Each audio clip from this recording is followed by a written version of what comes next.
Steve, hello, how are you doing? Subscribe, like, do what you feel like doing. Today I'm looking at pack digging. So somebody posted on the Ableton Live users group on Facebook talking about the packs and a little bit about the stuff that's in there. And you know what? I hadn't really looked at them in much depth. I had a quick look and then just sort of forgot about them. But there's some real gems in there. There's some amazing stuff. So I'm going to take you through 3 packs and 3 different effects on the packs and using a little bit of the sounds as well, but I prefer it maybe on, so you know. So let's get stuck into it. So the first pack I'm looking at, and these are in reverse alphabetical order, is Skitter and Step. So this is predominantly, well, it is a drum effect pack or a drum pack. I have taken a load of the samples. I've been through the one shots. There's loads of stuff there, some really cool sounds, you know, etc. You don't want to be bored with me looking through for the right sounds, so I picked out a drum rack, put some sounds in it, and again, you don't want to watch me making a drum beat particularly, so I put them into a beat here, 4-bar beat. And I'm going to go through 3 things. So one of the cool things about this is they're not actually just good for drums. They're really cool for doing other things and putting synths through them as well. So I'm going to show you what I've actually done with them. You can try out the packs yourself, drag them in, and I've done a little bit of something to each of them. So the first thing I'm going to show you is Drum Enhancer from this pack. By the way, they're all under effect racks. So we've got distortion there, we've got space there. So the Drum Enhancer is under distortion. So what I'm going to do is double click on the Drum Enhancer, put it on the end, and I'll play that. Turn it off. A lot of reverb there.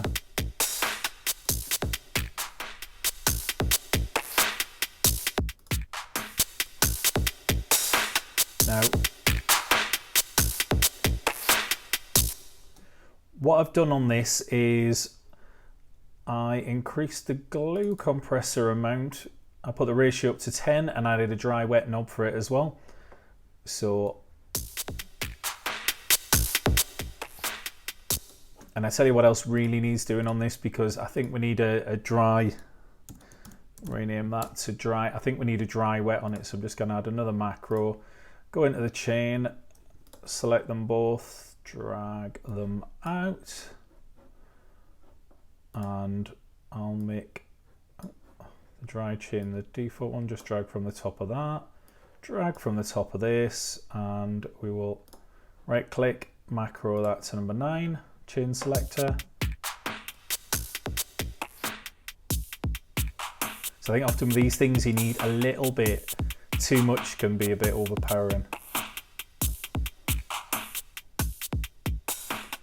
think on and off. Just to add a little bit of something to it. It's a really cool effect. I think the thing is as well, you can just grab anything and put that in there. I'll drag that drum enhancer over here. Let's stop that track. I'll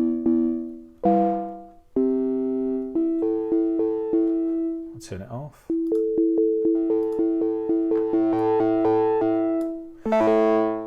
That is not meant to be on a sine wave, but it sounds absolutely awesome. It creates a really unique texture. Over squash it, not down the saturate. You can get some really cool sounds with these drum things. I like playing around with these things, just throwing them onto something you're not supposed to throw them onto. So the second one I'm going to look at is called Echo Spatter 2. So I'm going to re-enable that drum loop again, and I'm going to drag this down. Echo Spatter 2.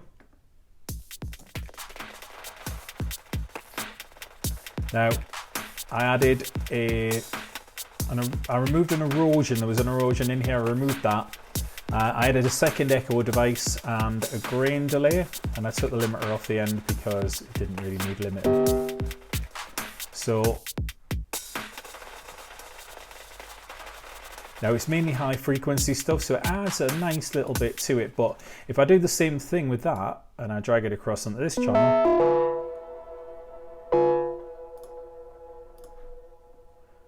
I'm just going to put the dry wet up.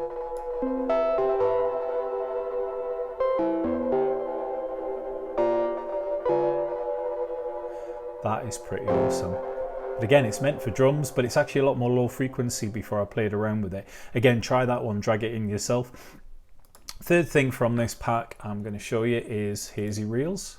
Oops, try that again. Let's play that.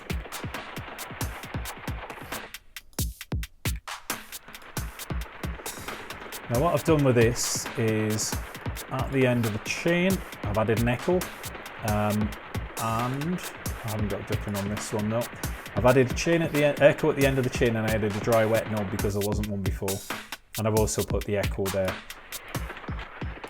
so we can full on the dry wet of the echo, or we can just have a little bit. Wild speed, wild amount. Now if we drag that again onto there,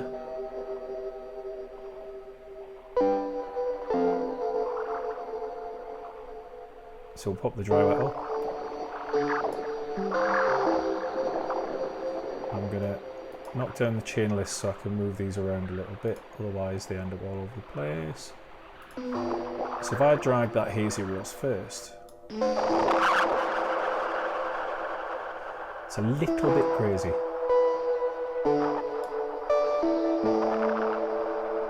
Put the wow amount down.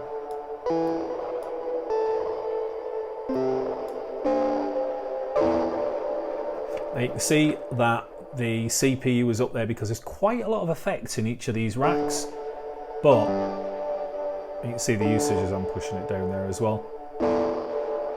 But these are really awesome sounds you can get. So punch and tilt is the next one. Now from this, I'm not using any of the sounds, I'm just looking at the effect racks. And you can see there's a hell of a lot of them in here. There's some real cool sounding stuff, but the ones that interested me the most were actually the ones under space. So I'm using all three of these ones, and I'm going to drag another. I'll just drag an operator in there, so we got a really nice, basic, simple sine wave. I'll knock the release down. I'm going to do a quick, just so I can play around with it, I'll record in a 4-bar loop of very random.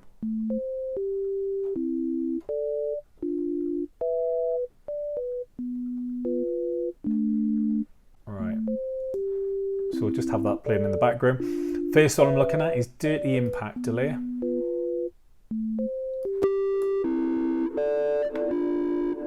All I've actually done on this is added a dry channel.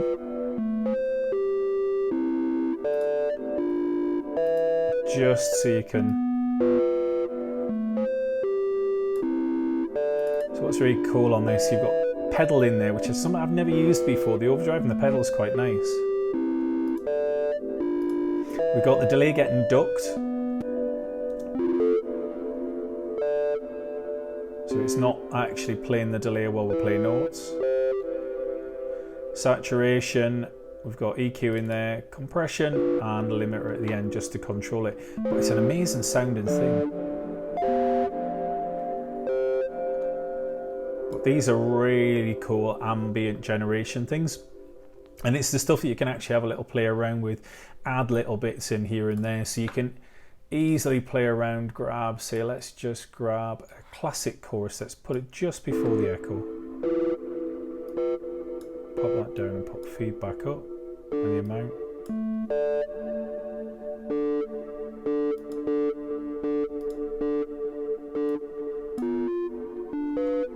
You're not making huge differences to the sound, but little subtle things that you can add in. In fact, let's put a pitch hack in there just before the chorus. Pop it up by 7 semitones, only have it lightly.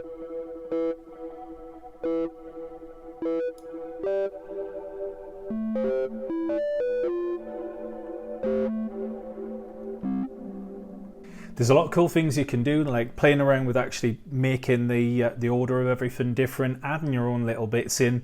So I've got dull senses, which you'll have heard that little bit of, and this is what it sounds like now.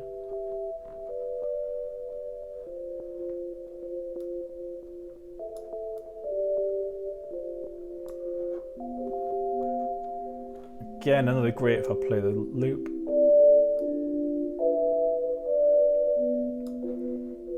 So on here, There's now an echo at the end, which is ducked. Creates a very, very simple delay, but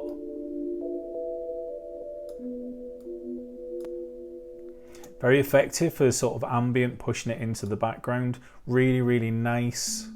What this one really needs as well, again, is a dry chain. And you can automate that, obviously. I'm not going to do that again because I already did it just before. And the third one on this is pitch fuzz echo. So I'll grab one of those, pop that in there.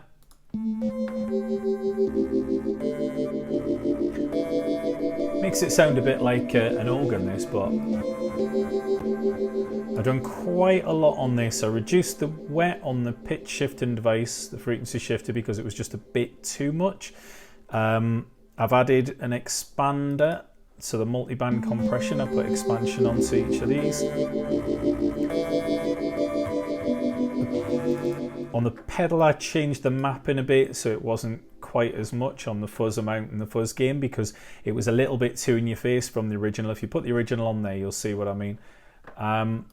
I've changed the feedback on the echo device. I've ducked the echo device. Just show you. There's a duck in there, so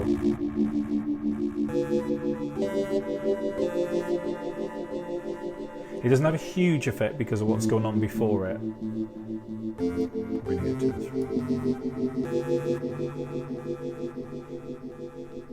There was an EQ3 on it. I've deleted that and I've mapped the three things on the EQ3 to different things. The multi-band, so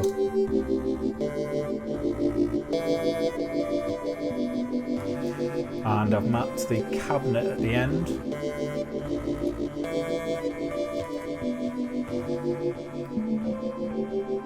The dry wet to that, so it kind of box in because it makes it feel, because it's simulating a small cabinet, it makes it feel that you're kind of boxed in. And also the room size on the reverb, which creates a bit of an effect when you play around with it, but it can be quite fun to actually do this live. And I also changed the algorithm on it as well. The smoothing on it to slow, because there was none on it before. Possibly because these were made before that was actually added, because that was quite a recent thing on Ableton. So the third and last one I'm going to look at is Mood Reel. This is actually a really large pack. I think it's like 4.2 gig or something like that. So I'm going to take one of the samples, because I don't really tend to use the samples from these packs, but there was quite a nice one.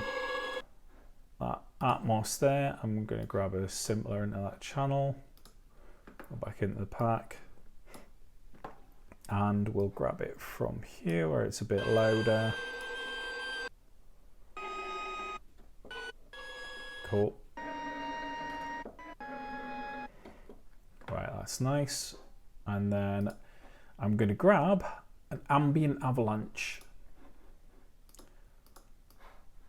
So I'll just play a few notes on it.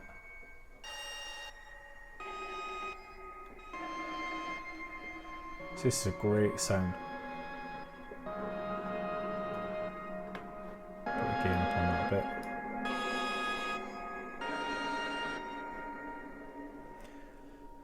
So I added the pitch shifter into this. This wasn't here before. It really was based around the echo and the hybrid reverb unit.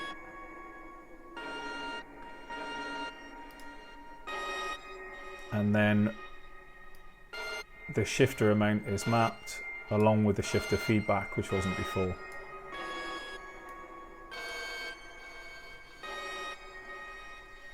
I've mapped them really low values at max, because otherwise it has too much effect on it. You can put it after the echo as well.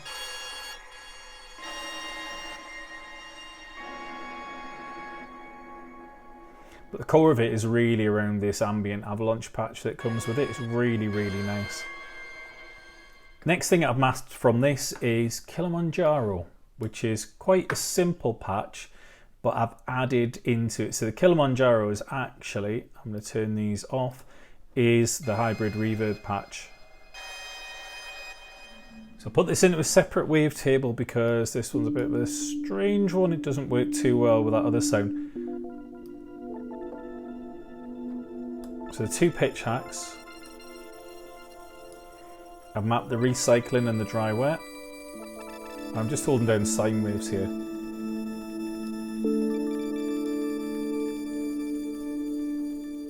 And I've added the delay, I've changed that to a ping pong.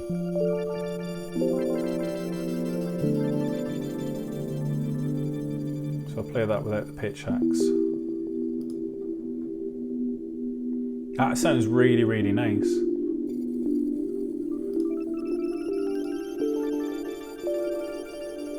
The pitch hacks just add a little bit of something extra to it, and of course you can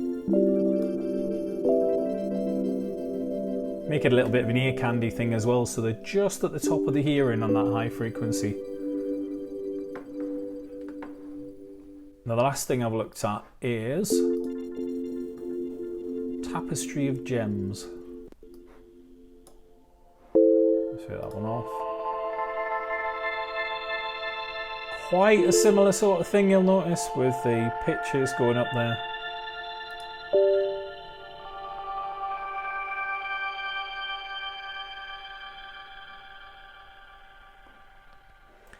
Now on this, I haven't actually done loads. I've added a delay at the start because I felt like it needed it. So if I turn it off, I quite like the delay that adds a lot of texture to that thing that's going on there. So that's using the spectral time unit, some overdrive, reverb, grain delay, auto filter, and an echo unit at the end. Which I've added the echo unit to the end and the delay at the front because it just feels like it pushes more on the delay amounts.